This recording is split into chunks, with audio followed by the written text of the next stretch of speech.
Yo, what's up, everyone? Buckle up for a story that'll flip everything you think you know about love, wealth, and fate. Picture this. A 28-year-old janitor from Chicago ties the knot with the daughter of a Silicon Valley tech titan. But when he steps into their $50 million Pacific Heights estate for their first night as newlyweds, what he finds in a hidden underground vault blows his mind. The choice this guy makes next uncovers a family's secret buried for over 20 years. Meet Jamal Carter, a 28-year-old grinding the night shift at Willis Tower in downtown Chicago. Every evening at 9 p.m., he hops the L train from his tiny basement apartment in Englewood to the skyscrapers of the Loop, cleaning offices for some of America's biggest power players. His story starts in Ghana, where his dad, Dr. Kwame Carter, was a top surgeon before moving to the U.S. chasing a better life. But the American medical system shut him out, and Dr. Carter spent his last years driving an Uber in Aurora, passing away at 52 from a heart attack, never practicing medicine again. Jamal's mom, Alma, pulls double shifts at a nursing home in Cicero. Her nursing degree from the University of Accra? Worthless to U.S. employers demanding local experience. The family's savings got wiped out by immigration lawyers and credential fees, leaving them drowning in debt. At 28, Jamal's carrying the load for his mom and little sister, Nia, who's studying tech at DePaul University. The irony? He's scrubbing floors in offices where billion-dollar deals go down, while barely affording his CTA pass. One icy January night in Chicago, with the skyline glowing against Lake Michigan's frozen edge, Jamal stops at a Dunkin' near Union Station for his usual coffee and glazed donut, his one small treat. The warmth of the shop is a quick escape from the brutal minus 15 degrees Fahrenheit wind slicing through his cheap jacket. That's when he sees her. In a corner booth, a woman sticks out like a diamond in a coal mine. Her designer coat screams money, probably worth more than his yearly rent. Her vibe? Ivy League polish and quiet confidence. But her eyes? Sharp, curious, locked right on him. This is Zoe Bennett, daughter of tech billionaire Lucas Bennett, whose company, Horizon Innovations, reshaped America's fintech game. The Bennett family's Pacific Heights mansion has been in Architectural Digest, and their foundation's a staple at every major charity gala from SF to NYC. Zoe walks up to Jamal's table like she owns the place because, well, she kinda does. "You're Jamal," she says, not guessing but knowing. "You work nights at Willis Tower, cleaning the C-suite floors." Jamal nearly spills his coffee. "How do you know that?" Zoe slides into the booth, her Gucci bag worth more than his life savings. "I know everything about you, Jamal. I know your dad fought for years to get his medical license here. I know your mom sends cash to your grandma in Kumasi every month. I know you've been hustling 3 jobs since you were 20, and your heat's still busted in Englewood." The Dunkin' feels like it's closing in. Outside, the Loop's late-night crowd rushes by in their Patagonia jackets, clueless to the wild conversation going down. "Who are you?" Jamal whispers. "Someone who can change your life," Zoe says, her voice dripping with the weight of old money and older power. "But there's one catch. You gotta marry me." The words hit like a freight train. Through the window, he sees the towers he cleans, Chase, BMO, Aon Center, symbols of wealth he'll never touch. "This some kind of prank?" Jamal asks, his Ghanaian accent thickening under stress. Zoe's dead serious. "I'm worth $2.8 billion, Jamal. My trust fund could buy half of No Valley. Marry me, and I'll wire $50 million to wipe out every debt your family's got. Your mom's done with nursing home shifts. Nia graduates debt-free with a job at Google's Chicago office. You'll own a place in Lincoln Park, a lake house in Wisconsin, and never stress about money again." Jamal's head spins. The Dunkin' sounds, espresso machines, tired workers' chatter, fade to static. "What's the cost?"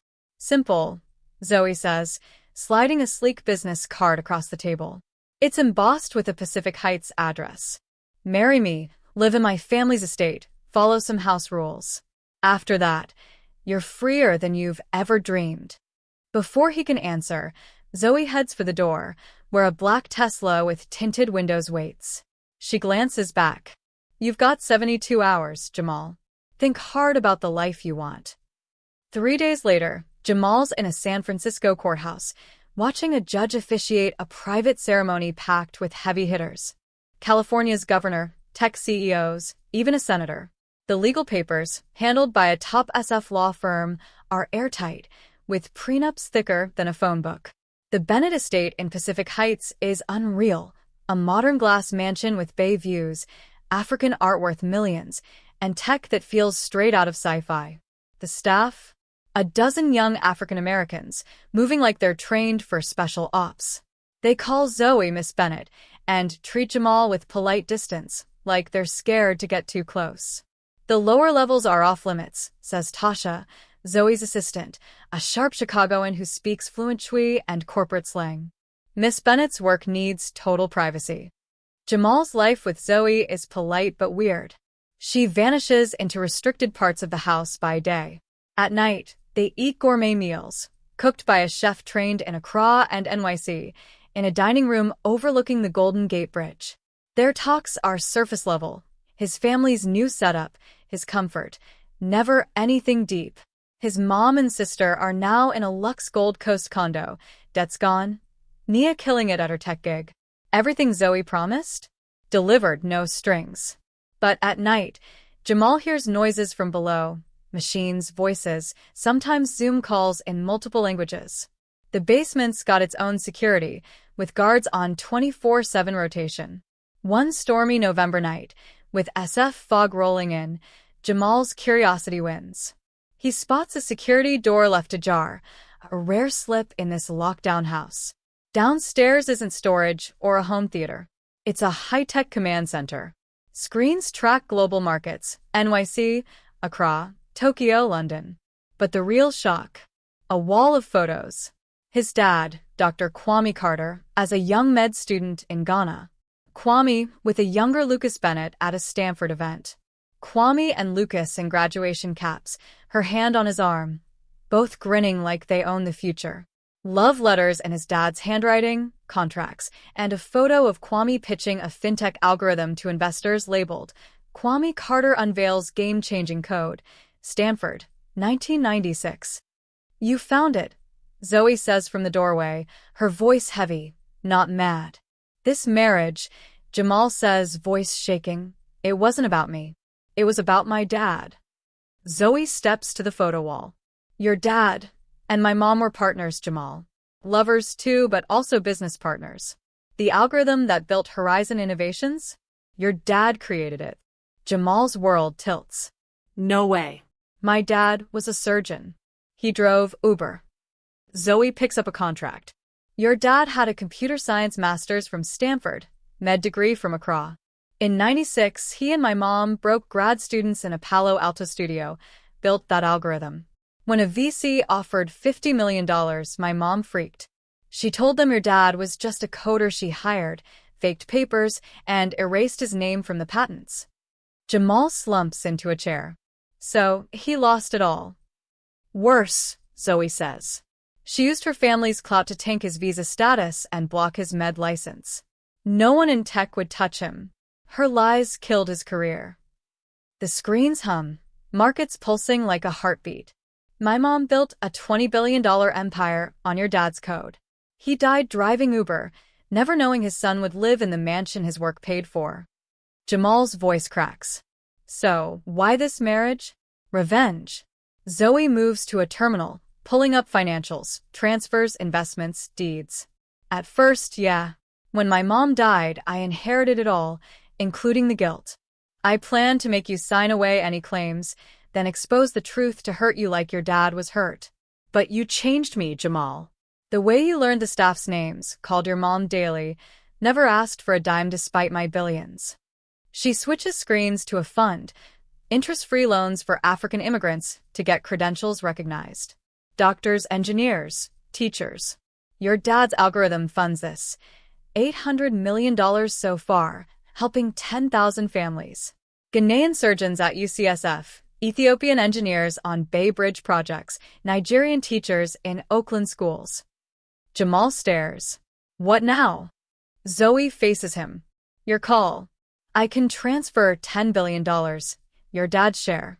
You'd be one of America's richest. Walk away, live your life.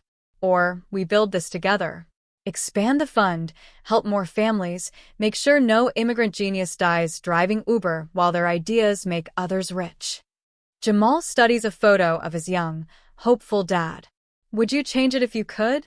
I'd have fought for your dad, Zoe says. Stood up to my mom's greed.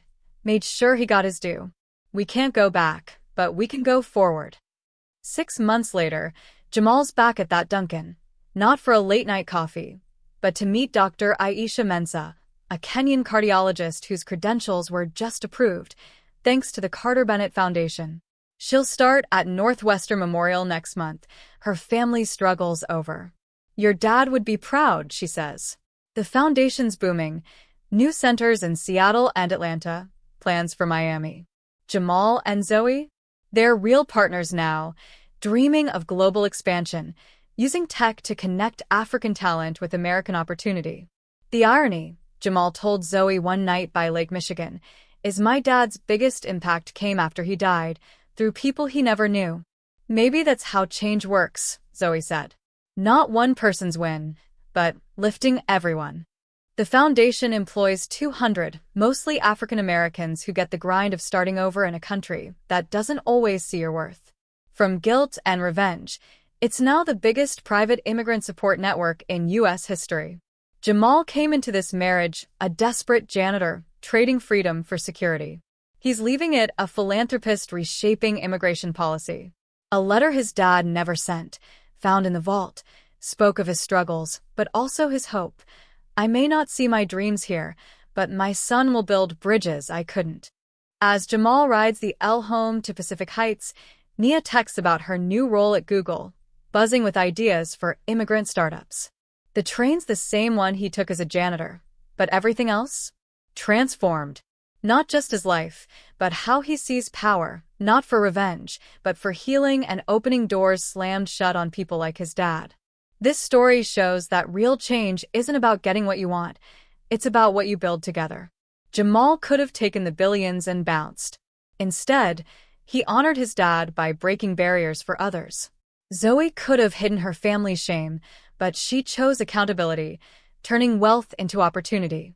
What started as a shady deal became a partnership changing thousands of lives.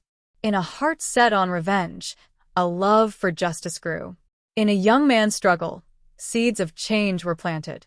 If this story of redemption and choosing love over vengeance hits you, smash that like button, share this video, and subscribe for more stories of ordinary people sparking epic change. It's not how your story starts, it's how you write the ending.